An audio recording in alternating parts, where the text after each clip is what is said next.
26 लोग और सिर्फ एक ही सवाल के बाद मौत। तुम्हारा मजहब क्या है? पिछले हफ्ते जम्मू एंड कश्मीर के मशहूर पहलगाम हिल स्टेशन पर जो हुआ, उसने सिर्फ एक जगह ही नहीं पूरे हिंदुस्तान के दिल को छेड़ दिया। रिपोर्ट्स के मुताबिक आतंकवादियों ने यात्रा पर आए लोगों से उनकी धार्मिक पहचान पूछी और फिर निशाना बनाया। जख्म गहरा था और उस जख्म पर नमक छिड़कने वाले बयान उससे भी ज्यादा भयानक निकले। जी हाँ, पहलगाम टेरर अटैक के बाद कई सारे ऐसे बयान और स्टेटमेंट सामने आए हैं जिन्होंने लोगों के जख्मों को और गहरा कर दिया है। इस दुख की घड़ी में जब हर जगह एकता और पीस का प्रचार हो रहा है, वहीं कुछ ऐसे सेक्शन भी हैं जो ऐसे रिमार्क्स दे रहे हैं जिसपे अब कोर्ट में एक्शंस भी देखने को मिले हैं। कल ही हुई सुप्रीम कोर्ट की हियरिंग में जस्टिस सूर्यकांत ने पिटिशनर्स को खूब डांट लगाई थी, क्योंकि उन्होंने कोर्ट से कुछ ऐसी प्रेयर्स की थी जो हमारे फोर्सेस को डीमोरलाइज करने जैसी थी। पिटिशनर्स ने सुप्रीम कोर्ट से एक जुडिशियल प्रॉब की मांग की थी जिसे एक रिटायर्ड हाई कोर्ट जज हेड करे, लेकिन सुप्रीम कोर्ट का यहाँ टफ स्टैंड ये था कि ऐसी प्रेयर कैसे की जा सकती है, क्या सुप्रीम कोर्ट के पास इन्वेस्टिगेशन करने की एक्सपर्टीज है।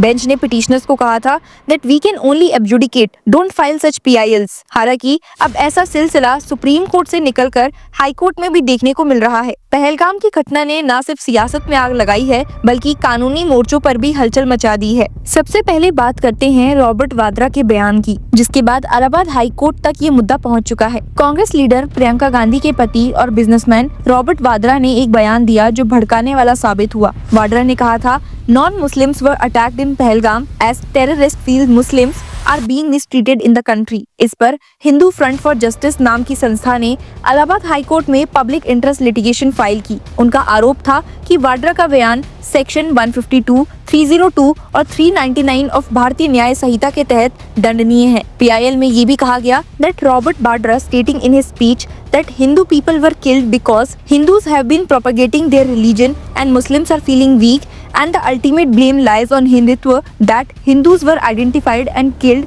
just because they were Hindus is a classic example of brainwashed victim blaming because of political vote banks, gains and appeasement, that this deliberate, targeted, separatist and clearly politically motivated statement is made by the Robert Vadra with the intention of hurting and dividing a community while appeasing the other। Petition आके कहती है that state is neither preaching nor encouraging to practice religion in any manner। The understanding of the petitioner of the meaning of the word secular is not correct। Articles 25 to 30 of the Constitution of India guarantee the freedom of religion and faith to all citizens and the state cannot interfere with their faith and religion। India is not anti-religious to oppose any religious faith। PIL में ये भी demand की गई है that to find out the root cause and the elements behind such poisonous, separatist and insensitive statement। हालांकि high court ने इस PIL को डिस्पोज कर दिया। जस्टिस रंजन रॉय और जस्टिस ओम प्रकाश शुक्ला की बेंच ने कहा कि पिटिशनर के पास और भी ऑल्टरनेटिव रेमेडीज हैं, जैसे FIR दर्ज करवाना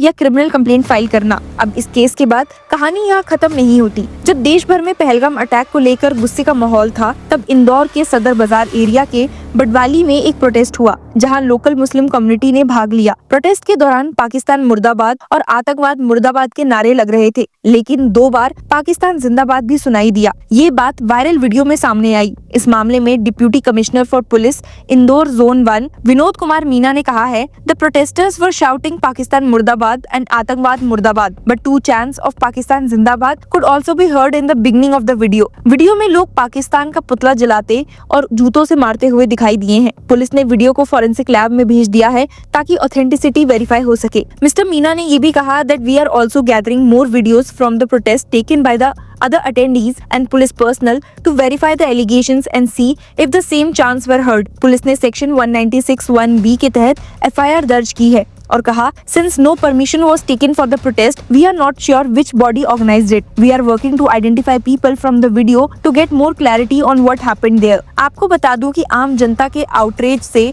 और पहलगाम अटैक के तुरंत बाद popular folk singer Neha Singh Rathore ने भी सोशल मीडिया पर कुछ ऐसे पोस्ट किए हैं जो काफी लोगों को भड़काने वाले लगे। उन पर लखनऊ के हजरतगंज पुलिस स्टेशन में केस दर्ज किया गया है। कंप्लेनेंट अभय प्रताप सिंह ने कंप्लेन में कहा है, in this situation singer and poetess Neha Singh Rathore using her Twitter now X handle @Neha folk singer made some objectionable posts that can adversely affect the national integrity and made repeated efforts to incite one community against another based on religion. Police ने उनके खिलाफ भारतीय न्याय संहिता के तहत multiple charges लगाए हैं। Section 152 sovereignty, unity और इंटीग्रिटी को इंडेंजर करने का चार्ज, पब्लिक ट्रैंक्विलिटी डिस्टर्ब करना और सेक्टेरियन एनिमोसिटी बढ़ावा देना। इसके अलावा इंफॉर्मेशन टेक्नोलॉजी एक्ट के तहत भी केस दर्ज हुआ है। तो देखा आपने कि कैसे पहलगाम टेरर अटैक अब सिर्फ एक इंसिडेंट नहीं रहा है, ये वो लड़ाई बन गई है जो सोशल, लीगल और बॉर्डर्स पर हर जगह देखने को मिल रही है। एक तरफ शांति बनाने की कोशिश है, लेकिन वहीं कुछ लोग ऐसे भी हैं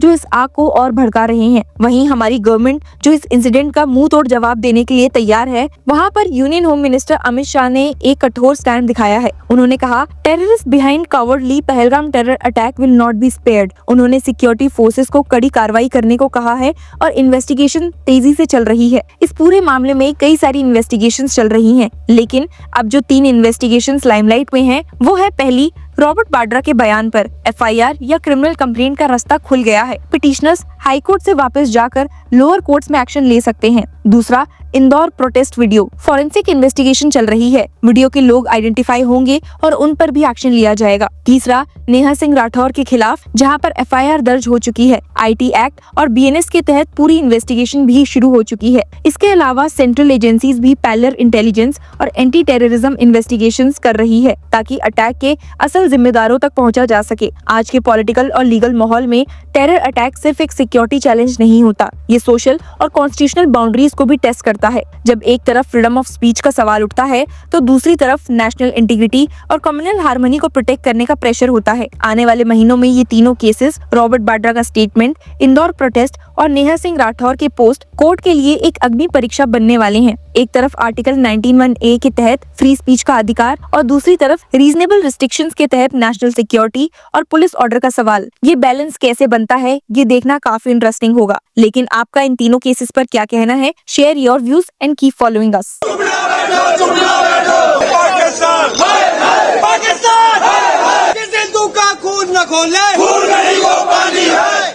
hello law lovers and justice seekers, welcome to Law Chakra. हम आपके लिए लेकर आए हैं कुछ बहुत ही exclusive. Introducing Law Chakra prime membership, जो आपको देगा exclusive access like never before.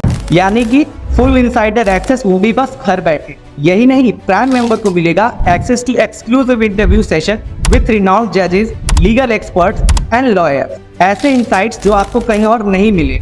इसी के साथ अगर आप कभी सोचे कि हम कैसे लेकर आते हैं आपके लिए ये लीगल अपडेट्स, तो इसके लिए भी प्राइम मेंबर्स के लिए है हमारे पास एक special sneak peek behind the scenes of law chakra. Brainstorming session से लेकर ब्लूपर्स तक सब कुछ। In short, more content, more update and more analysis. Political legal controversies हो या इन डेप्थ लीगल सेशंस, सब कुछ आपको मिलेगा एट वेरी मिनिमल प्राइस। बनिए लॉ चक्र की प्राइम मेंबर और अनलॉक कीजिए full potential of legal knowledge. अभी ज्वाइन कीजिए।